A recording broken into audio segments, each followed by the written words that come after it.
This is for those who can still ride an airplane for the first time. I'm 28 years old, and I'm trying to figure out most days what being a man means.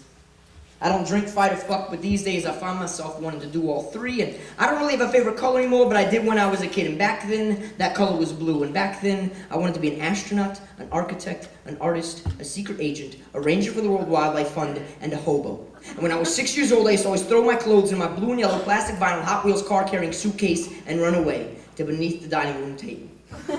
I've made out with more girls than I wish I've had, not nearly as many as I'd like to. I've been in love 4 or 5 times, so I doubt I'm going to try that much more often. I spend most days making pictures or thinking about making pictures, or masturbating or thinking about masturbating. And I dream too much and don't write enough, and I'm trying to find God everywhere. Trying to figure out this thing he made called a man. And when I turn on the television set, it tells me that being a man means bare-knuckle bombing. And if I had a tank or was a movie star, my penis would be huge, I guess, because that's what they keep telling me. And that's what I want, because that's what being a man means, or at least that's what they keep telling me. My pops takes care of us. He puts the garbage out twice a week. He drives 45 minutes to water flowers. I'm riding on the bus on Valentine's Day when a 7-year-old boy carrying a book of Robin Hood sits down next to me and asks me my name. Anise, that's a nice name. Thank you. What's yours? Quentin. Anise, do you want to read with me? So tell me what my fingers are writing. My fists, they open up like gates and the wind is swinging in the wake. When I type, motherfucker, I live to bridges with poems and forests grow in my mother's eyes. I'm looking for God, Quentin.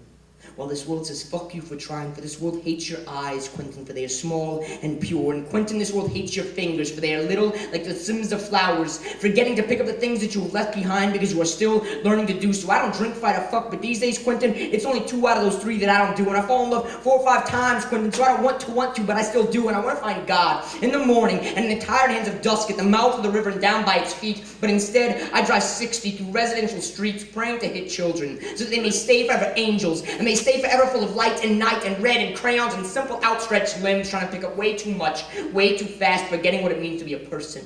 In a world where egos are measured with tabloids, where automobiles double for morals, where beliefs are like naps, you leave them behind when somebody touches you, and in a place where oil always takes precedence over life, I find myself sitting on a bus, watching a small boy float down like fresh water, carrying a book that I used to, asking if I want to see what he sees, if only for a little while. And I do.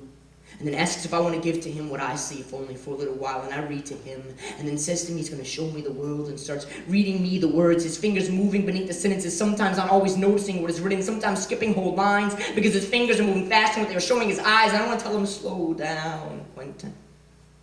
Slow down. You don't have to touch and go. You can see it all if your finger whispers on one word. Slow down and hold what you see just a little bit longer. Because in a world full of fast faces, you are already holding my attention, trying to figure out a little better this little thing that God made called a man.